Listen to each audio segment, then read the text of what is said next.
I had said to Kevin many times, we got to sit down and write your book.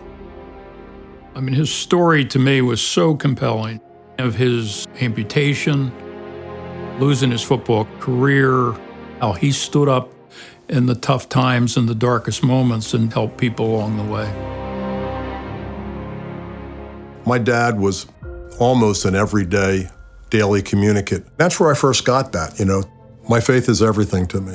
But he did not want me playing football. He would say to me, "You're going to get hurt. Look at you. You're 6 foot tall," and I weighed 145. Well, we made a deal. If I could get up to 155 pounds, he would let me go out.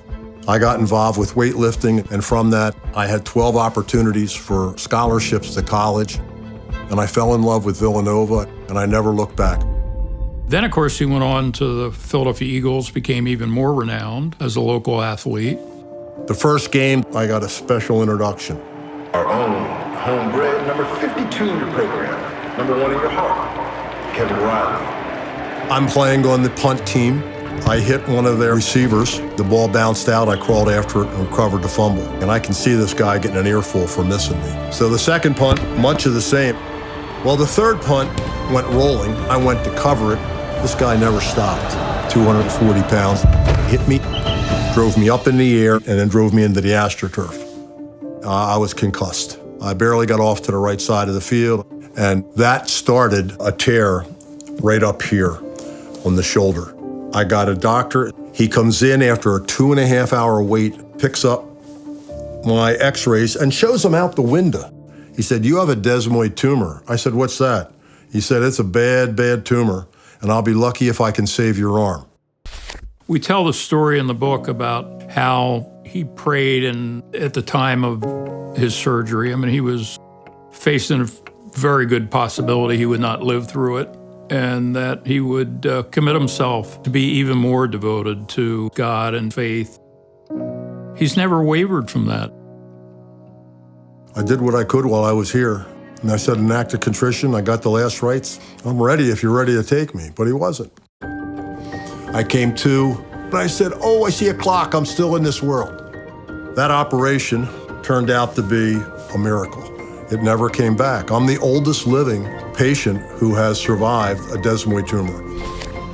When I first met Kevin, I think it was at a banquet, which would not be uncommon for many people to meet Kevin at a banquet. He'll often serve as MC for some of our events. I was just so moved by the way he presented himself, to talk so openly about his faith, to empower young people. And then not too long after that, he became the radio announcer for our football broadcasts. When I got to Villanova, I fell in love with the kids, great kids in all of the sports up there. And I just said, I'd like to do this again next year. And then next year, and then next year. It was really more or less about telling kids you can be the person if you put the work in. And then you're able to get up after you get knocked down and go harder. You're going to be a success. Kevin's kind of the perfect ambassador, I think, for his faith. So many people get to hear him and they're inspired. That was initiated by my dad. He was the real deal, taking care of people who are less fortunate. My dad joined the Knights of Columbus with all the things he had going on. If I was a young man today, the Knights of Columbus is the place you want to go.